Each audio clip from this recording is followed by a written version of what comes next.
I start off by just looking at, if you like, a jigsaw puzzle of knowledge, what's required for those working on the land. And there's so much knowledge in this room, you could probably tick the boxes and say, yes, look, I know about soil chemistry, I'm into pharmacology, I know that. But these are the sort of sciences, if you like, that we probably need to get to grip to if we think we're going to fully understand our system to enhance and improve our productivity. Fertiliser, soil amendments, we don't need expansive definitions here. Basically, we're adding something to our soil there, hopefully to supply nutrients and provide the growth of our forage systems or food crops, fibre crops, what we're growing. And they may be either inorganic or organic or a mixture of both. And then we have soil amendments. And calling them soil amendments almost degrades them a little bit when really they're incredibly important. Because whether it's the use of gypsum or whether it's the use of lime, it's not only just adjusting chemistry, but it's having quite a marked effect on physical properties of the soil.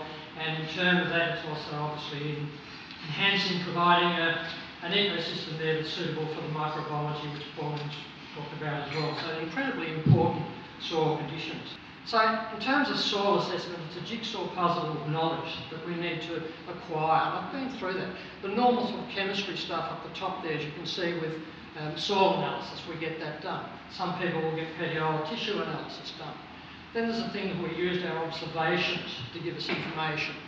Plant and crop quality, crop production, animal health issues, pest and disease. All of that is telling you a little bit about the chemistry down here, what's being transferred to plants. Air and water, how can we learn from air and water? It's not necessarily a part of every soil analysis you get done, but you can ask for bulk density, which gives you a little bit of an idea about maybe structure of the soil and pore space. We do digging in the soil, which many of us have done, to have a look at compaction. If I use a highly technical piece of equipment imported from overseas, it's actually a bit of fencing wire, just probing into the soil to get an idea of compaction. Now, it doesn't take too much skill to actually recognise when there's sufficient moisture in the soil, if there's compaction issues in your soil. Digging in it, putting water in the top part of the soil, see how quickly it infiltrates will tell you about the soil structure itself, and pore space, air and water. We come down to organic matter soil biology. Yes, we can test that. We can get analysis done in laboratories. It costs you something like $200 to get a biological profile or more of that soil. We've been using simple little field tests called Solvisa in little jars, like a Vegemite jar, which you half fill with soil, moist soil. And it's a bit like a colorimetric pH test. You put a little tag in there and read it 24 hours later. And the idea is measuring carbon dioxide respiration from the soil microorganisms in that soil jar. It's only a quick field test, but it has been validated by the USDA. And it's quite a good check to see what your own observational strategies are like out in the field. So you get a little bit of an idea of what's going on in biology there. Soil colour, the darker the soil, the blacker the brown, will tell you that there's a bit more humus in the soil.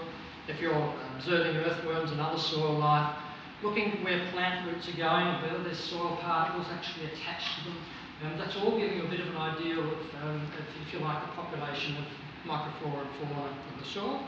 And maybe legume nodules as well. Have a look at those and split them open. Are they a pink colour? Are they operating efficiently? How many are on the actual roots of the legumes that you can see?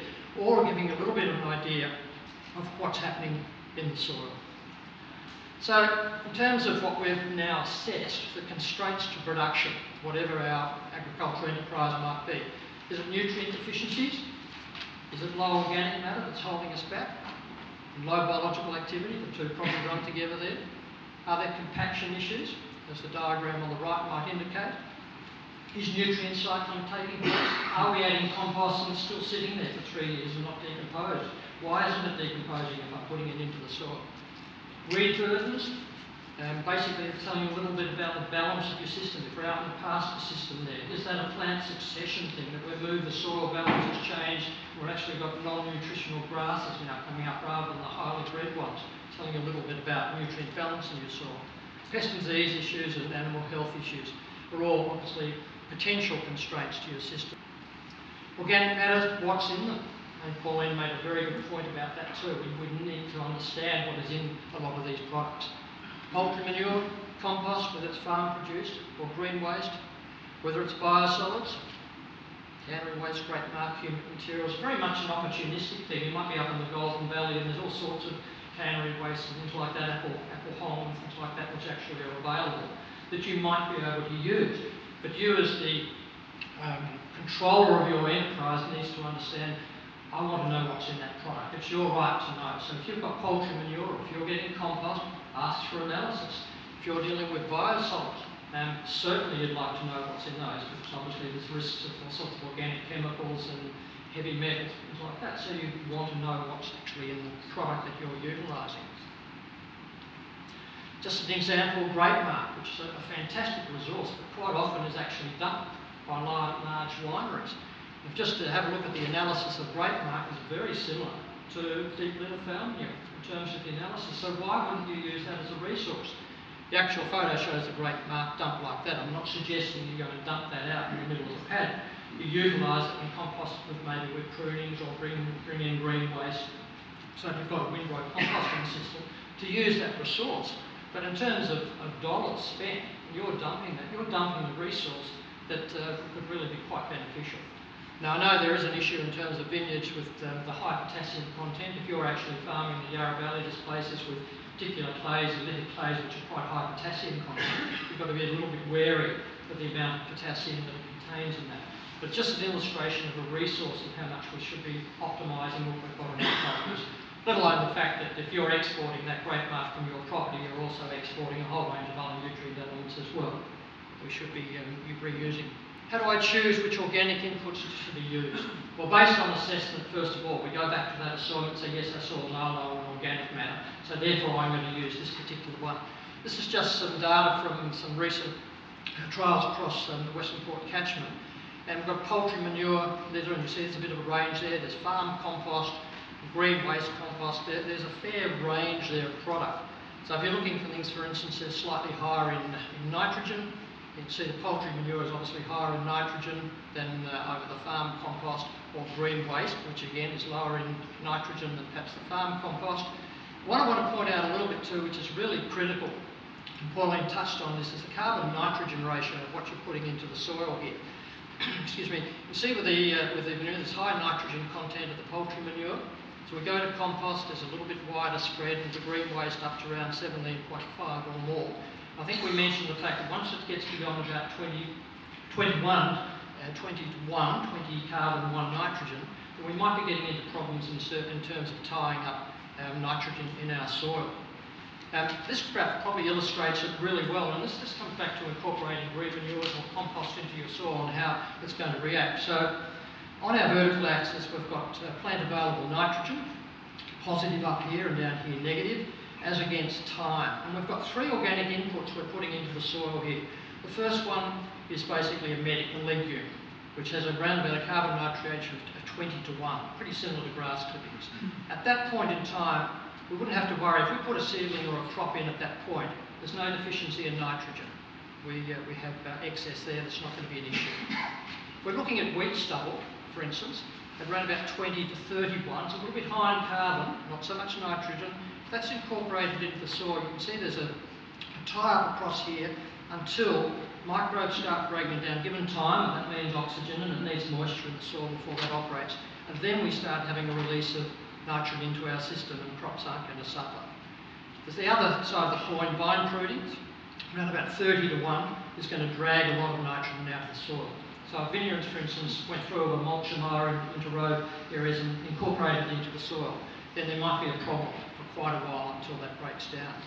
So understanding carbon-nitrogen ratio, whether it's compost or poultry manures or litter you're putting in your system, is pretty important in understanding how to manage it. So detecting it, I mentioned before that we can pay over $200 for a biological profile. Simple little test that we actually are using at the moment, Solvita Soil Health Test, which is just giving us a little bit of an idea of what's going on. And I'm a great fan for a landowner using their own observations. I had my garden stake in my car and forgot to bring it out here. If you've got a garden stake and you see it ends up like a spear, that degraded part of the fence post or the degraded part of a garden stake is telling you the depth of biological activity in the soil. Simple observation to make. Simple little things. Soil scientists use calico paper and measure resistance and strength when they bury calico or a fabric into the soil.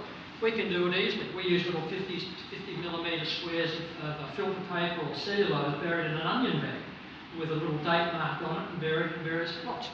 Then we measure the percentage degradation of that over a period of time. Simple observation, yes, it's not totally scientific, but it is telling you about the activity that's actually happening in your soil.